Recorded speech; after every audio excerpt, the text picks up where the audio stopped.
Hi, Joe. Hi, I love your how you shirt. doing? Thanks. If I any, got compliments on. I was in the airport today, and I got compliments. But the funny thing is that when people compliment me on this, they do it like sotto voce. They go like, "I like your shirt," and it's kind of like because I'm afraid there are Trump lunatics around. Anyway, it's a very weird. You have to speak in conspiratorial low tones about this for fear of exciting the nearby armed lunatics. it's true. And if you're listening and not watching this, like most of you do, you'll have to go on YouTube to check out the video, and then you could see what I'm talking about. So, Right, okay. it's really great to talk to you, Joe. And before we talk about your new project or your latest project, I want to go back in time because I'm pretty familiar with your career. But I wanted for our listeners, where exactly did you grow up? Are you from New York or New Jersey or somewhere around there, right?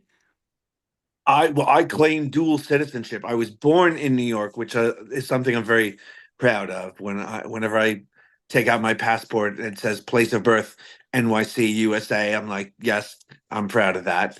But my family moved out of New York City when I was 10, and then I grew up in a town called Manalapan, New Jersey, which was pretty opposite from the Bronx. And I'm very happy in retrospect to have grown up there. And it was a very, very nice town. I had lots of great friends. And I feel like had I grown up in the Bronx my whole life, I would have lived a very different life. I would have been in a gang or something like that. And I who imagine, knows? I Who knows what I imagine, yeah, I imagine you went back to, you lived in Manhattan during your music days, though, right? Or were you always in Jersey?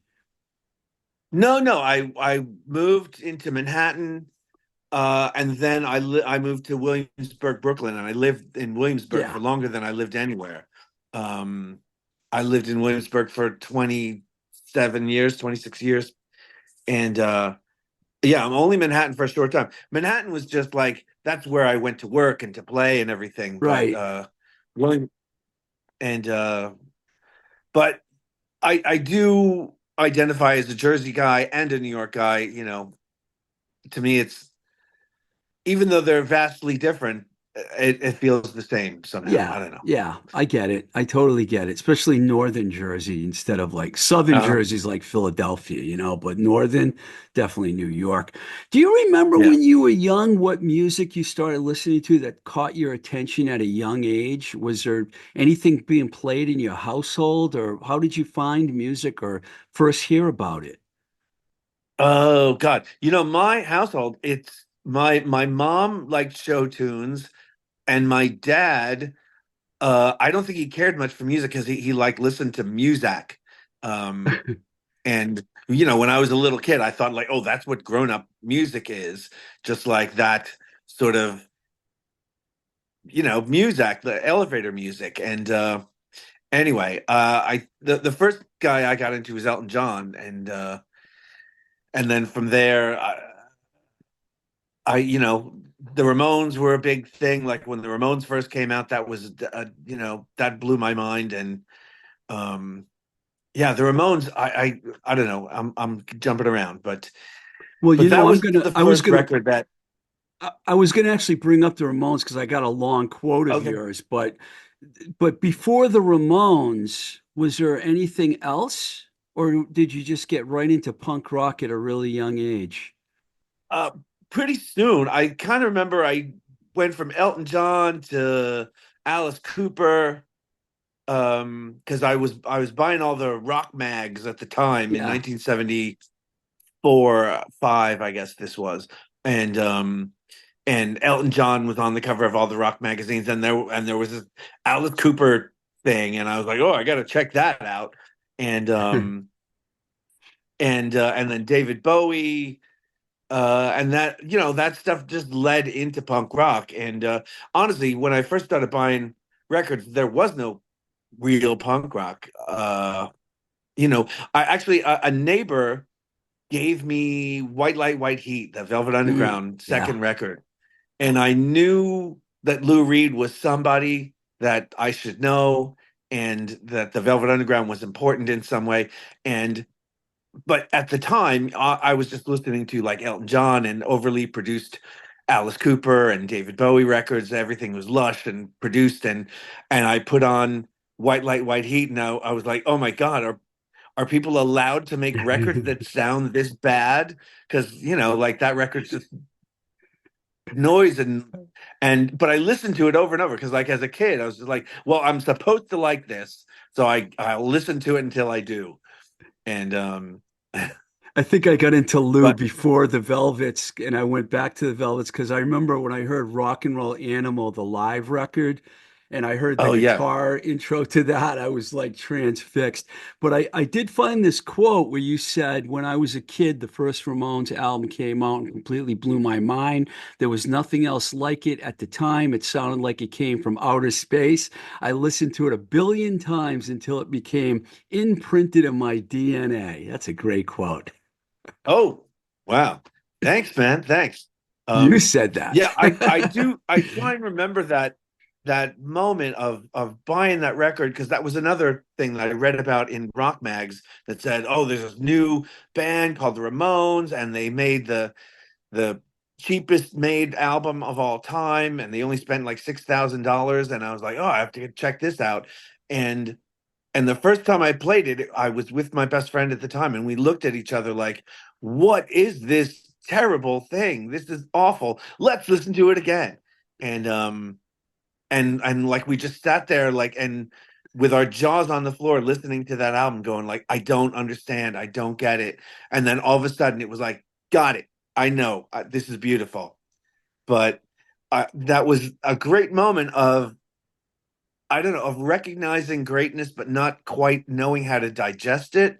Because that's why I was saying that it sounded like it came from outer space because there was nothing to say, oh, this is like that. Because it wasn't like anything, it wasn't like a David Bowie record or a Alice Cooper record. And it was like nothing I'd ever heard before. Like, it was like, there's no guitar solos. The songs are all under 2 minutes long. And they, anyway, but yeah, I that was definitely sorry. was going to say, you went on to say that is what we aim for when writing songs, that in the Jackson 5. Now, I don't know if that was from the Devil Dogs you were talking about or the Prissteens, because I don't Oh remember yeah, that where was I got the Prissteens. yeah, those are Prissteens. Because in the Devil Dogs, I only wrote like one song per album, so I wasn't really, much of a writer in that band. Like I wrote all the stuff for the Prissteens, and that's kind of when I was sort of, that band was kind of fumbling around in the dark for a little while, and then I sort of got it. I was like, okay, I know what I'm going for here, and it was that. It was like I want to write simple, dumb things like the Ramones, but Yeah. have lots of catchy hooks like the Jackson Five. Was it like Tommy or Marky? I mean, or was it both? I mean, because you're a drummer, so someone had to influence you as a drummer. Was it those guys or was it someone else? Oh yeah, as a drummer, like the guys in the Ramones are, I was too. I'd like to be more flashy than that. Like I was already way into Keith Moon, and like Keith Moon, I was just when I first heard Keith Moon, I was like, I could do that. I can make all that noise like that dude. Um, and like John Bonham is really tricky. Keith Moon isn't really tricky. He's just, you know, energetic and frenetic and just going all out. And but yeah, as far as the Ramones go, Marky's a great drummer. Mhm. You ever listen to the that band he did in the early '70s called Dust? I have heard a little of that. Yeah, I have. Uh, yeah, well, if you listen to the drums on Dust, like he's Yeah, amazing. And I think yeah. at the time, I think he was like 19 or 20. Um, but at the end of the day, like those two Dust records, there's not a whole lot of great stuff on there, not great songs, but listen to Marky play. And then you could tell like when he got in the Ramones, they were like, yeah, just, keep the beat, don't do all that, fancy stuff. Yeah, I never saw the band with Tommy, but I did see him with Marky. Definitely. I loved it, man. I'm a huge Ramones fan. I remember when I first time I saw them, I still say this to the date when people say, "Who's the loudest band you ever heard?" I always Motorhead and the Ramones. I mean, those two bands, Really? if you're in the right place and you listen to them, it is deafening, but Yeah. great.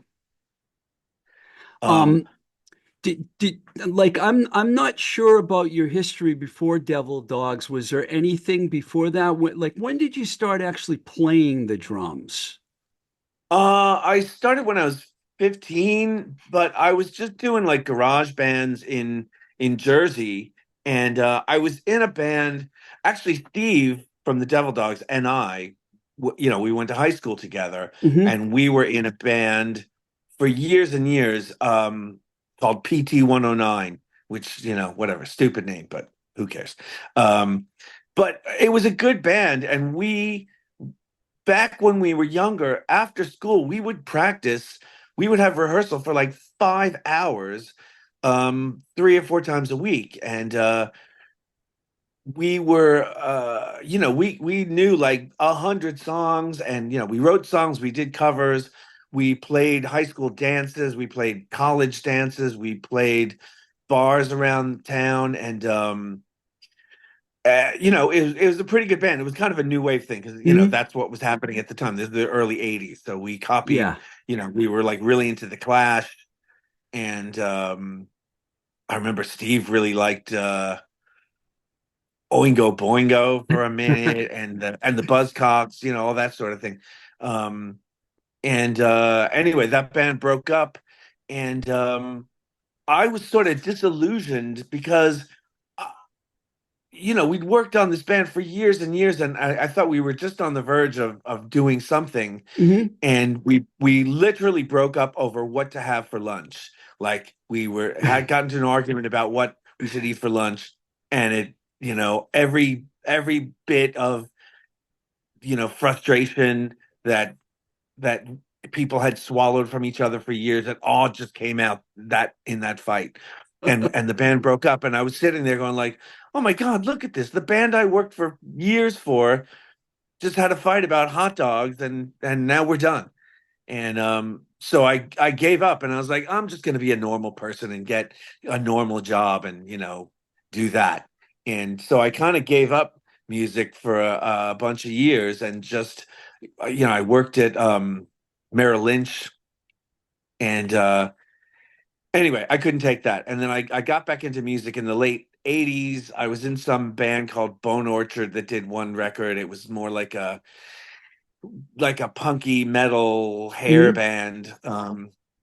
And yeah, definitely. At the time, I had really long hair, and I remember we auditioned a guy one time, and he was a really good bass player, but he didn't have long hair, and I was like, "Yeah, man, sorry, can't take you." So you And got back together with Steve and you formed the Devil Dogs at the end of the 80s, pretty much, right? yeah, yeah, because well, the Devil Dogs had been playing, and they kept going through drummers. They couldn't keep a drummer, and I was doing my hair metal band, and I wanted to get out of that, and I called up Steve, and I was like, "Hey, what's your drummer situation?" And he's like, "Oh God, well, you just lost another drummer." So I was like, "All right, I'm in." Yeah, And I meant to say joined, not formed, because I know they were around before you actually joined the band. yeah, well, when they first started, when it was Andy and Steve, um, I had just started doing my thing, and so me and Steve spoke, and I said, "Hey, man, I have a guitar player who was looking for a bass player and a guitar player," and Steve was like, "Oh, well, we're looking for a drummer." So we got together, the four of us, and Steve and Andy called me and said, "All right, we want you, but we don't want that guy because he was a bit of a douche. I don't know." And anyway, I'm to this day, I regret this decision that I said to Steve, like, well, I got faith in this guy. I'm gonna throw my hat in the ring with him. Um, and so I could have joined Yeah. the Devil Dogs back in '88 or '89 and been in the band the whole time. And but they made two records before I joined, and then I joined up and we did a bunch more. But yeah, I was like, yeah, I should have been the first guy in that band, and I turned it down. Well, And what's your recollection of when you did join the band and playing with them? Did you do a lot of touring? yeah, yeah, first like right away, because they had when I joined the band, they're like, all right, here's the deal: we're going to the studio next month, and then we're going to Europe the month after that. And Nice.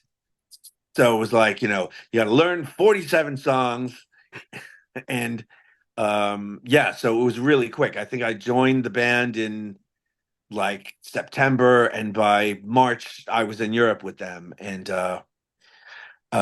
yeah, so that was the beginning. The first tour that I ever did with them was like 75 gigs Wow. in Europe. So Wow. yeah, it was a and it was neat because like going on tour like for the first time you totally hate it like I did. It's awful and weird and disorienting. And when I came home, I remember I was going like, that was terrible. I have to do that again. And It- so yeah, then we just kind of lived to do that. So like I don't know, the Devil Dogs went on tour, I don't know, so many times. We just lived to do that. And at the end, uh, yeah, I honestly, Steven, Andy and I were just like, I just want to stay on tour forever. I don't want to ever like, come back to real life.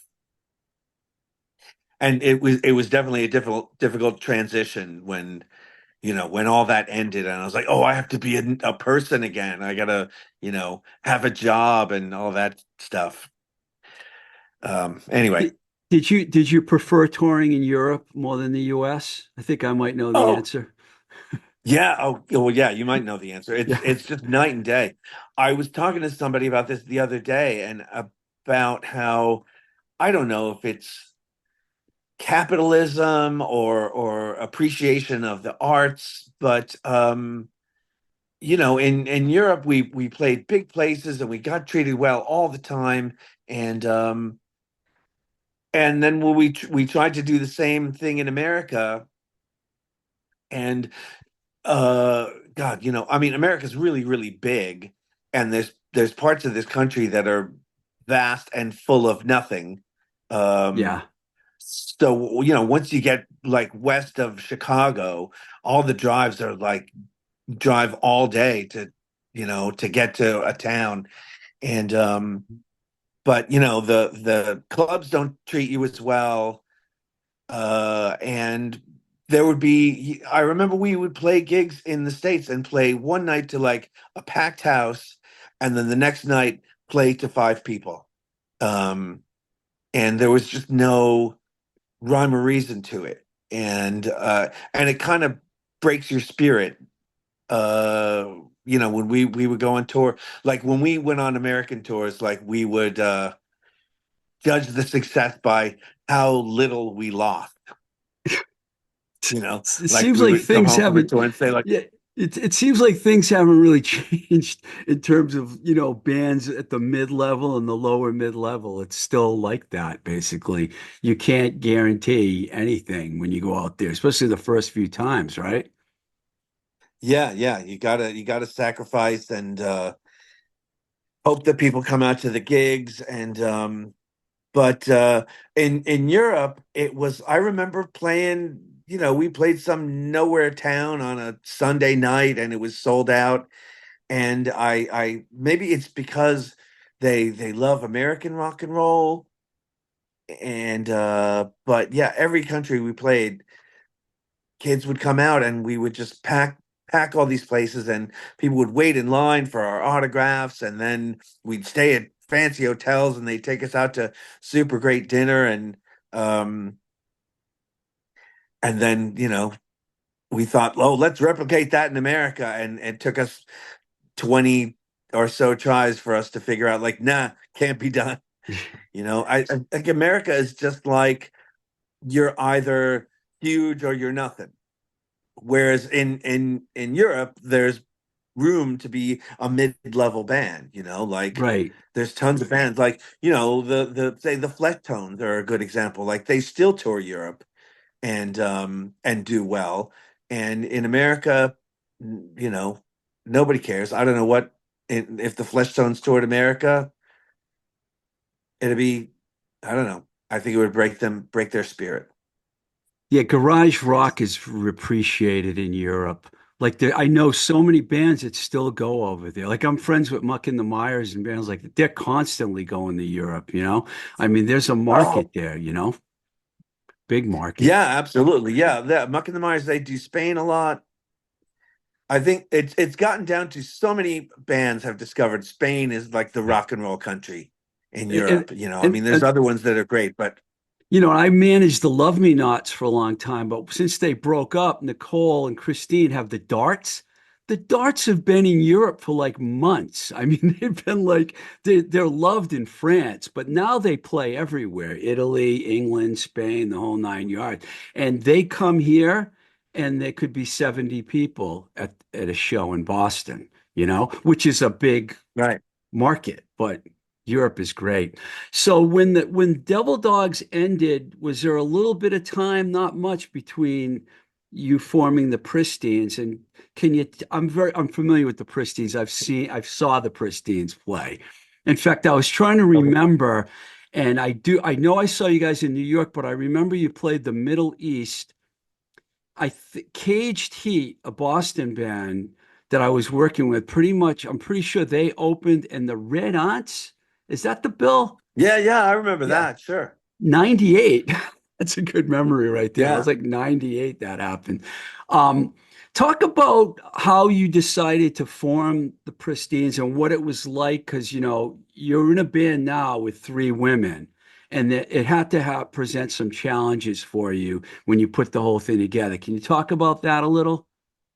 Yeah, well, it was after the Devil Dogs broke up, I didn't know what I was going to do and I started dating this girl Lori who was, the singer Yeah. in the Prissteens and so she and these other two women that were friends of ours, they started jamming and they wanted to be a band and I was, doing nothing. And they said, "Oh, come play with us." And we would go to rehearsal spaces and just get drunk and jam and but they none of them really knew any songs from front to back. Like there were so many times that songs would like the band would just kind of wander into a song and get to the middle of it and then it would fall apart because people would just be like, well, I just know the verse part or I just know the chorus part. And but I kind of felt like there there felt like something was there, even though they're pretty amateurish and couldn't really play a song. And I was like, I kind of feel that there's a vibe here and some sort of chemical thing going on. And so I said to them, like, hey, do you want to be, a real band? Do you want to like really go for it? Because I would do that if like if you girls just want to hang out and get drunk and jam, like you should find another guy because this is boring. And anyway, so we started writing songs, and the band kind of took shape, and it was really fast. Like the whole Pristeens arc. I always compare our gigs at the Middle East to it kind of mirrored our whole career arc. That I remember the first time we played at the Middle East in the upstairs, and you could tell like people were really excited about it. And then we came back, and more people were there, and people knew the lyrics to songs. And then we started playing the downstairs room and packing the downstairs room, and we're like, all right, we're really happening. And then I think our next show in the downstairs room was half full, and then we started playing in the upstairs again, and then I think one of the last times we played in the upstairs, I looked out in the audience and I could just see like everyone like yeah, it's boring, we're done, and I think we did 10 gigs at the Middle East and it just went Wow. like like that. um I think the gig I saw was upstairs, the Middle East. I said the yeah, that was Red both. Aunts, but I think they were called the Red Ants. Called them aunts, but they were ants, I think. Something like Well, that. I mean, it's spelled like AUNTS. It depends on Oh, so how it is the you. aunts. Okay. Did you were you on a Yeah. national tour with them when that tour came through Boston? No. Prissteens did. We never toured with anybody. We toured with the Breeders. Oh, That was that's the only big cool. band that we toured with. But we did the Warp Tour. So that was with Rancid and Reverend Horton Heat and um but all the other tours were kind of short. We did a tour of Canada, we did a bunch of tours of the States, but they would only send us out for like 2 weeks at a time.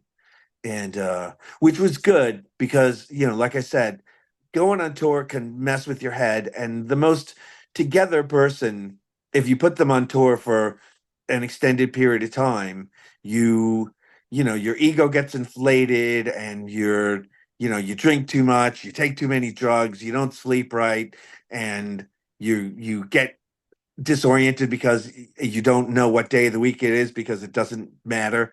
Um, and it will mess with your head. And I thought that putting the Pristeens on tour for say 6 months or even 3 months, like they would have killed each other. And so it was lucky. Like we would do 2 weeks out and then come back and then go back out for another 2 weeks and come back.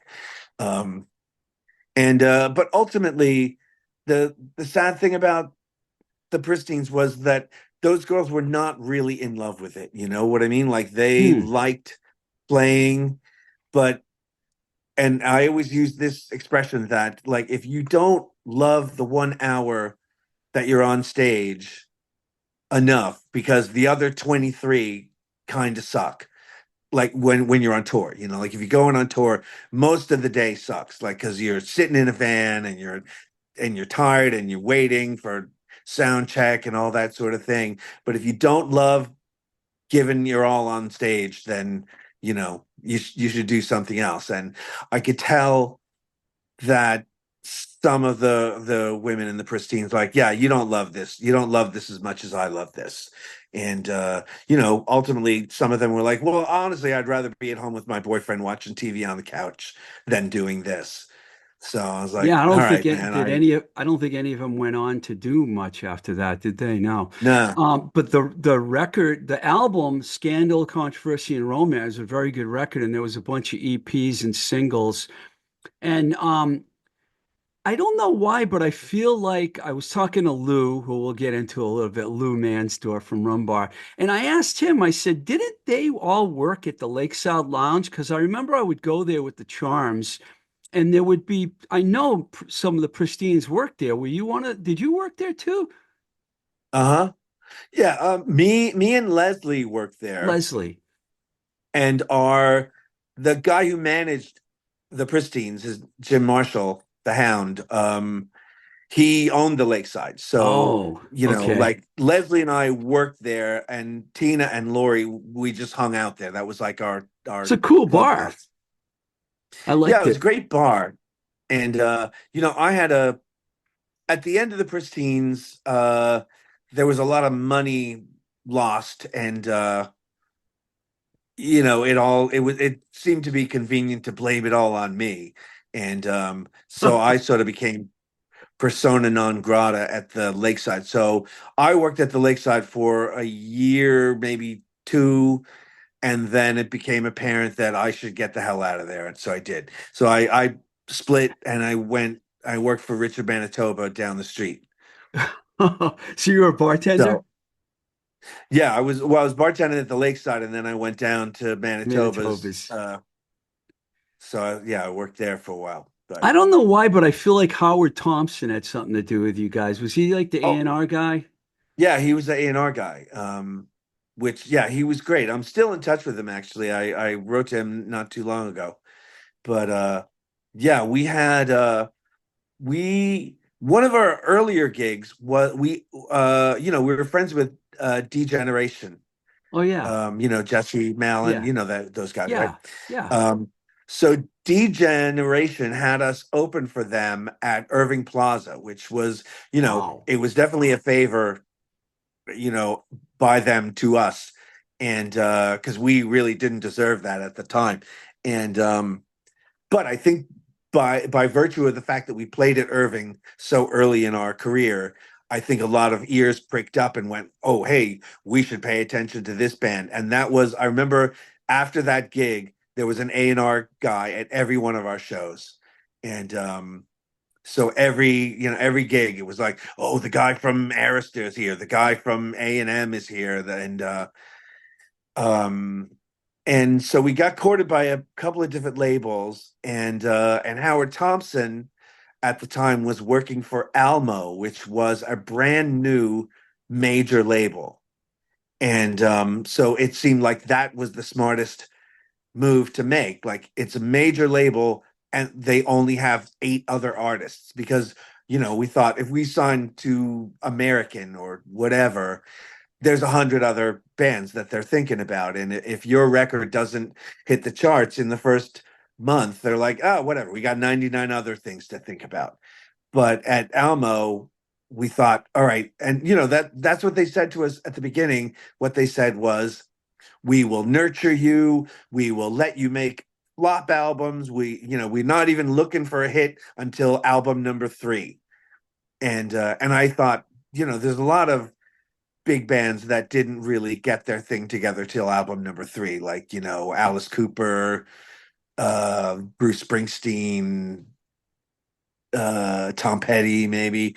um I could name some others. You probably know some, right? Yeah, I that, get that all what you're saying, and I'll tell you why. I worked for A&M Records, and I know Almo was Herb Albert and Jerry Moss. They right, ran right. Uh-huh. A&M, and when they left in '94, I was still working there. I worked there till like '97, and I remember when they started Almo, and their whole thing was always development. That's what I loved about A&M, because most people hated major labels, but they liked us because we developed artists. And that's because Herb Albert was like that. He wanted to develop artists, so I can get that. Howard, I believe, was working at Elektra for a little while before he got recruited by those guys. So that seemed like Yeah. it would have been a good place for you guys to end up. Was it a welcoming situation? Yeah, it was really nice. And I think the problem may have been that Herb and Jerry um basically had nothing to prove, and they were, they I think they had retired and were bored in retirement and said, let's start a new label. And that's when they started Almo. But obviously neither of them were hungry, and I think they just did it out of boredom, because they were like, They oh, whatever, we can go play golf or we can run a record label, Well, whatever. they And sold the company to Polygram, and they made a lot of money. So they didn't oh, need yeah. money, okay? Because it was like Yeah. I don't know the number, but 500 million or something. Like, I was surprised that they actually got back into it and started a label when they did, but they did. Yeah. Well, They gave it a shot. I think Universal was the distributor. yeah, Yeah. Universal bought it. Yeah. Um, but honestly, we went to meetings at the offices all the time. They had an office in Soho, and there was an empty office there. It was all purple. All the furniture was purple, and that was Herb's office. And I never ever met him once. Like, he never came in, and it was just like every time we walked in, like, oh, there's the empty purple office that no one uses. And so, we did that record, and there was always talk of, the thing that frustrated me was that I always felt like there was all these meetings about having meetings and talking about things at some time in the future, and it never got done. There was always like, well, let's sit down and talk, but not now. Like, and so nothing ever got accomplished. And somebody had to make the decision of, do we get them on MTV? Do we get them on the radio? Do we get them on rock radio playlists? And every meeting just ended in shoulder shrugs of like, well, I don't know. What do you think? I don't know. And nothing got done. And Howard was our biggest cheerleader, and he he came to us in frustration, and he's like, "Look, I'm trying to get you guys on MTV. I'm trying to get you on a national tour, opening for a big act, or get you on the radio, and I just can't get anything done." Plus, it was the end of the And 90s. The end of the 90s got really weird too, you know? I mean, yeah, it was a tough time because, that's when Napster and all these companies started popping up. So you guys were probably caught in the middle of that a little bit too. yeah, in the middle of a paradigm shift, right? So did it Um, get to a point where you just kind of gave up and uh, well, I mean, the label dropped us.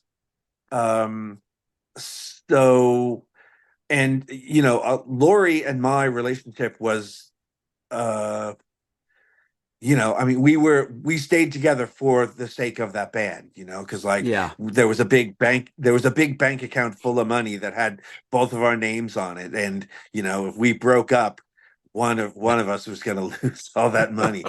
And anyway, but when it came time to renew our contract, like whether Alma wanted a second album, they said like, no, we're not really interested, because I actually we did demos for a second album, and the second album was, basically Lori and I writing songs to each other like, I hate you, I love you, whatever the hell. And, so the second album was going to be a bit of a bummer.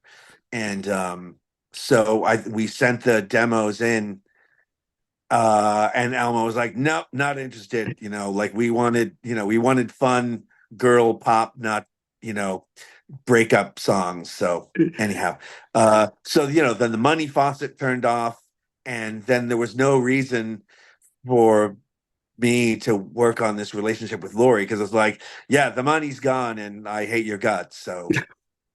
Uh so that was that. And then I was just kind of, I had to go get addicted to drugs and all that sort of thing. And then I got a call from the Swing and Neckbreakers, and I played with those guys for like 10 years. Um, and yeah, that was pretty much all in Spain. When the Neckbreakers called me up, they were like, "Hey, we have a tour of Spain. Do you want to come?" And so I went, and we had a great time. And that was a great thing about the Neckbreakers. No drama, such a no drama band. I loved it. And but we basically just lived to tour Spain. We went to Spain once or twice a year for about 10 years. And that Yeah. was that was kind of all I was doing. You guys were with Get Hip, right? Get Hip Records? No, no, we were on Telstar. Telstar, I'm sorry. I don't know why I said Get Hip. You can get those labels mixed up. They're like Yeah, the absolutely. garage punk labels. Um, I like your demeanor about the way that you explained everything about the end of the band. It's very honest. Were you Mighty Joe Vincent yet? Or when did that happen? When Oh did you no, get that the, was I got that in the Devil Dogs. Like when so you were well, when already I Mighty when I Joe. yeah. Well, when I joined the Devil Dogs, like Andy had this concept, and I really dug this, and he was kind of like, let's assume rock star personas, and therefore we will be rock stars.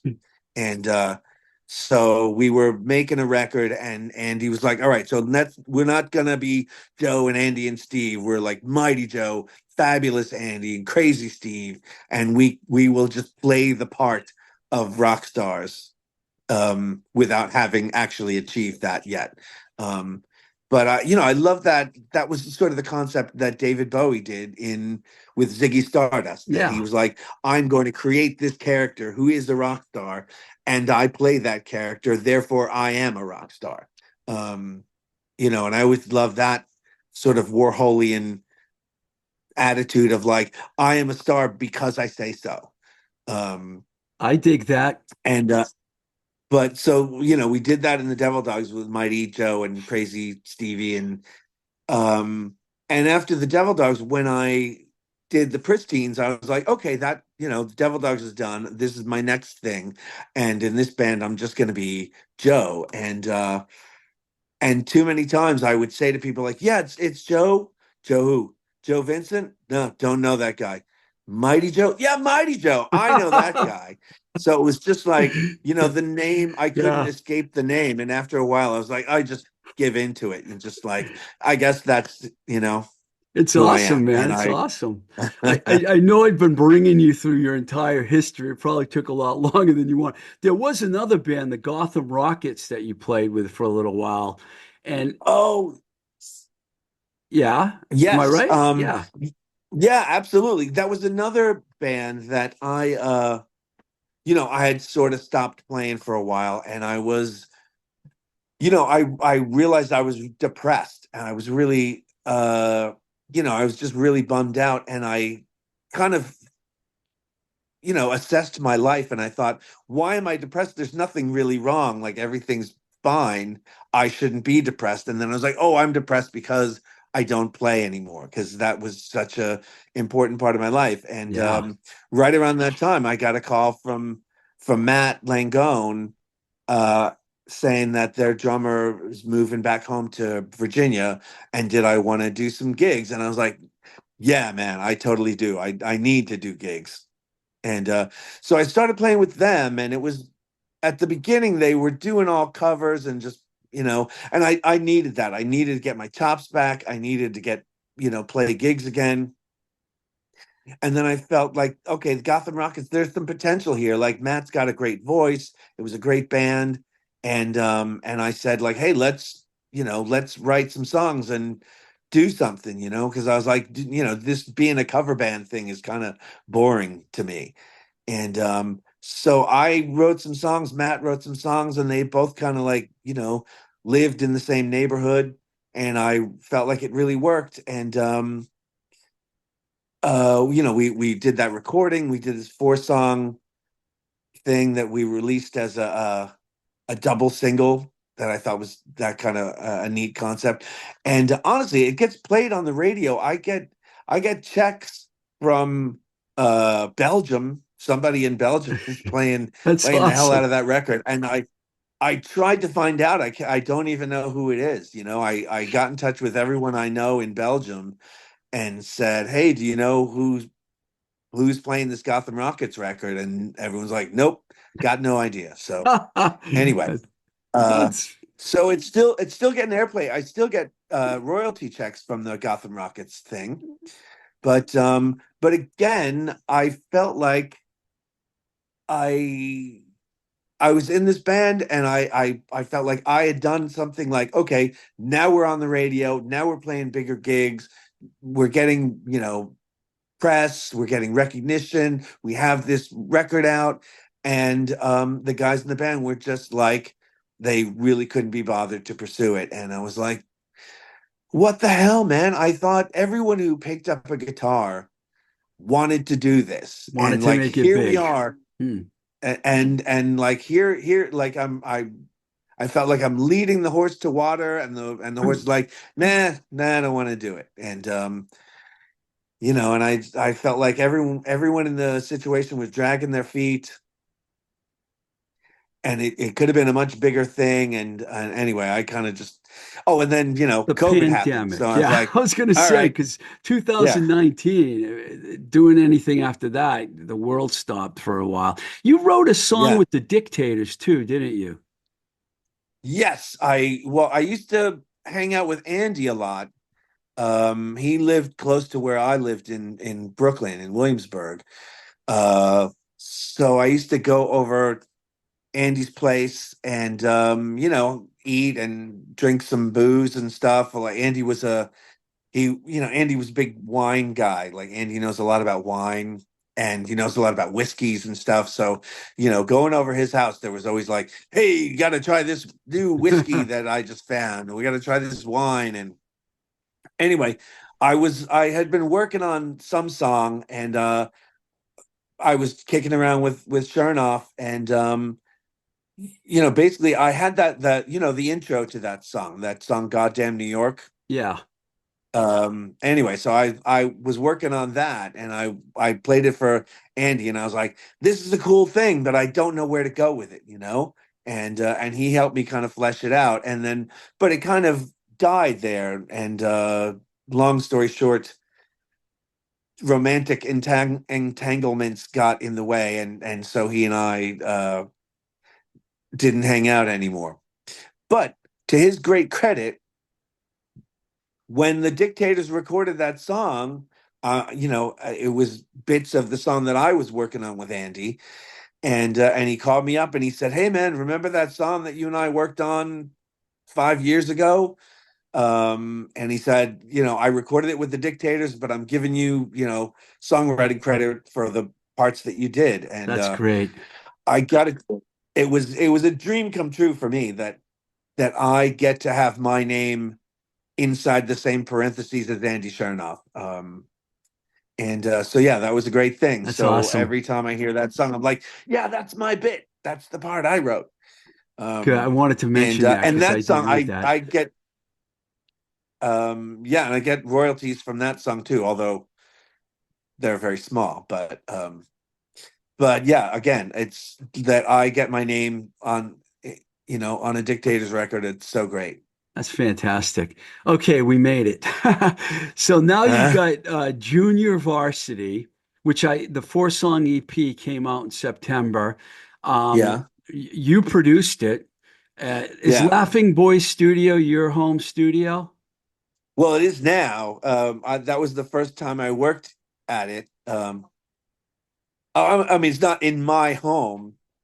It is in New Jersey. It's run by a guy named Tom Lucas, who I was introduced to Tom from my wife's brother, or that you might know him as my brother-in-law, David Lieb. So Dave was doing work with Tom, and like he would talk to me all the time about, oh, this guy Tom Lucas, he's great. I work in his studio. He's a great singer, great engineer. And I oh yeah, during COVID when nothing was happening, I just sat around and played guitar a lot, and I just started writing these songs, and I had written a bunch of songs that were, I didn't. This is the first time I had written songs that I don't have a home for them. Like when I wrote in the Prissteens, like I wrote Pristine songs, like Right. I know the vehicle that I'm writing for. And the songs that ended up being the ones on this EP, I was just writing them for, like, I don't know who's gonna sing this song or what it's gonna be. Like, should it be punk rock? Should it be glam rock? I don't know. It was just like whatever came out of me came out. And it's funny because I just wrote these songs, like I said, with nothing in mind, and a lot of people who listened to them said, "Yeah, Mott the Hoople. It sounds like Mott the Hoople." And and I was like, I guess that's what I was going for. I didn't really know at the time. So did the And band play? Were you guys playing gigs or anything? How did you get on Lou at Run Bar Records radar? well, I knew Lou for years before that, and Lou was who I contacted about doing the Gotham Rockets record. Oh, okay. Um, when I said to the Gotham Rockets, I was like, we got to get a record out. Like, once, having been in bands that have records and bands that don't, the difference is night and day. So I was like, you got to get a record out, otherwise you're wasting your time. And oh yeah, and I was talking to Dean Rispler at the time, who's a great guy. I don't know if you know Dean. I'm not Uh, sure. and Dean said, who would love to put this out? Lou. And so I got in touch with Lou because of Dean. And so, and Rumbar did the Gotham Rockets thing. And then when I finally got around to recording some stuff with Junior Varsity, and honestly, at the time, we didn't even have a name. It was just like guys recording songs in the studio. And then I thought, oh God, I should get in touch with Lou again and see if he wants to do this. And yeah, to his great credit, Lou heard it and he was like, I'm down. Yeah, so he's the man. He's the man. Yeah, it sounds great. It's great EP. These guys, Alec Morton, Dave Lee, so Sandy is your wife? Yes. Okay, because you said brother-in-law and there's a Dave Lieb. So, and then Mike Two Mikes and Paul. How'd you know all these guys? Um, oh God, well, Sandy and I, when I was managing a club in the city, uh, we used to do lots of gigs, like tribute gigs, because I always had to have some reason to bring people into the club. Yeah. So I invented this night called Showdown, where we would play songs from like two similar bands. I think the first one we did was the New York Dolls and the Stones, Uh-huh. and played a bunch of Dolls songs and Stones songs, you know, one after the other. And anyway, so I recruited, with the help of Sandy, recruited a bunch of musicians, and I had to find guys who could learn a lot of songs in a short period of time. And so we found Mike Dudolovich, and he was great. Like, he's the kind of guy that I could say, like, here's 20 songs, and he's like, I'll have them learned by tomorrow. And That's Paul cool. Bertolino, we got him up to sing a couple songs, and he was amazing. Um, Alec Morton, I knew from a band I played in the early part of the 21st century with a guy named Adam Roth. So I played with Adam and Alec and Charlie Roth, and we used to do this weekly comedy music show. And so Nice. I got Alec to play, and it was great playing with him because when you play music with somebody for years and years, you just kind of find each other's style, and it kind of informs your style. And so when I played with Alec, it was just like, oh yeah, I know all the things that you do. You knew all the things that I do, and it was this like putting on that comfortable pair of shoes. Like, oh yeah, this feels good. This works. The rhythm section locked in. That's what you're saying Yeah, pretty much. So right, what right. so what's your plan now? I noticed I don't know if this is something you're aware of or you even care about, but there's a couple other bands called Junior Varsity out there. I know it's hard to find I an original name, so I know. I should have done more research, I guess. I had originally we were going to call it JV All Stars. That was Sandy's idea, to call it JV All Stars. And then I was like, oh, why don't we just call it something that has J and V in it, so it's like not named after me, but just has my initials in it. And then I thought, oh, okay, Junior okay. Varsity. And I guess I could have Googled, like, is there any other bands already called this? And I found out the hard way. Some people came up to me and said, "Oh, Junior Varsity, I know your band," and they named some song, and I'm like, "Oh, that's not Yeah, I my kind song." of found the wrong Junior Varsity a couple of times on Yeah. Spotify, but I figured it out. So you guys gonna play some gigs, do some touring, or is it just like I don't know. What are you Well, thinking at this point? we're planning to put together a gig right now, probably in February. Lou mentioned he would try to get us a show in Boston, and I'm going to try and do a show in New York City. The touring, I don't know. Like, earlier in our conversation, we were talking about how difficult it is to tour in the States. And, like, I don't know, does anyone want to do that at this stage? Like, Yeah. you know Nat Freeberg, right? From Oh yeah, Upper yeah. Crust, now Nat's a friend Freeloader. of mine. He's been on the show several times. Yeah, I know Nat. Oh, You, okay. you're gonna play Yeah, anyway, shows with Freeloader? no, I saw Nat posted a thing the other night that he did a show with Freeloader up in Boston. I forget which club. Um, The and Lawn Post. yeah.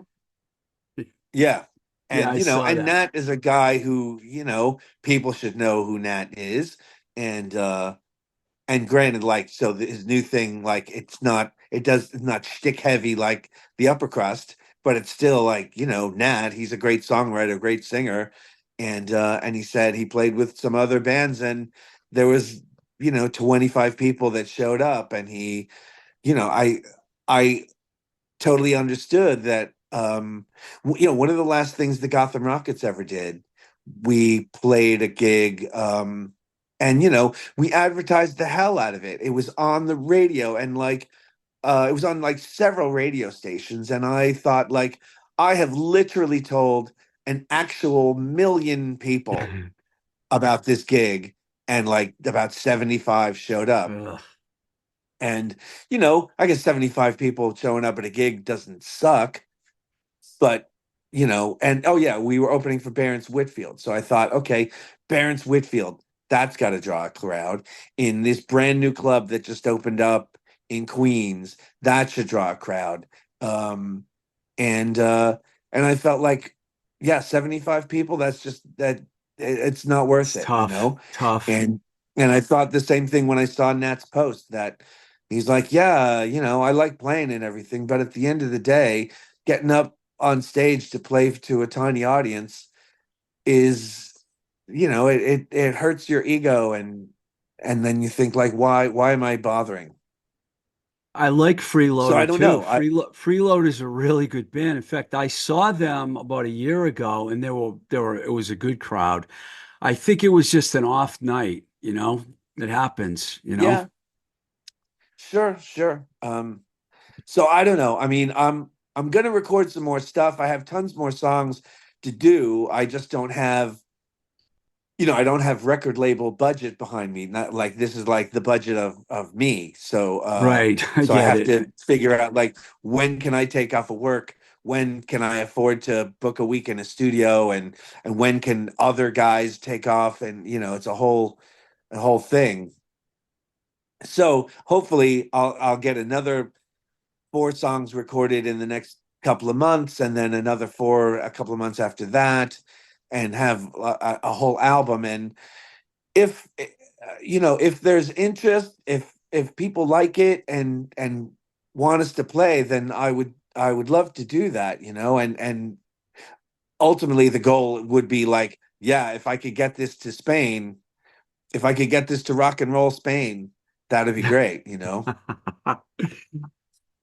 That's good. I think you Um, can get there. I do, man. I hope so, because Um, that's what I sometimes I'm jealous when I see other bands like touring Spain, and I was like, I invented that. I did that first, even though I didn't. But Hey Joe, you're fun to talk to, man. And thanks for going through your whole career with me. I appreciate that very much. And you've put out some great rock and roll over the years, so it wouldn't surprise me that there's more coming.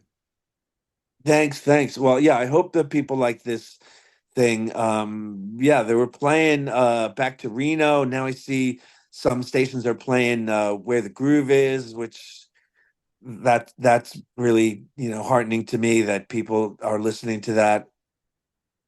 And I have a whole batch of songs that you always think like the last song you wrote is the best thing you've ever done. Yeah. But anyway, that's what I'm like. Like, but wait, I have an even greater song than that. Like, You still have your anyway. enthusiasm, man. And a lot of people lose that over the years. And you still got yours. So that's a good thing, man. Oh, okay. That's cool. That's cool. I hope But, yeah, I hope I sorry. go ahead, go ahead. Sorry. Yeah, I said I hope that I can maintain that enthusiasm because, sometimes sometimes it ain't easy. Thanks a lot, man, for coming on the show. I really appreciate it, man. My pleasure. Thanks for inviting me. Thanks so much. It was great to talk to you. All right. I sent you a friend request too. I got it.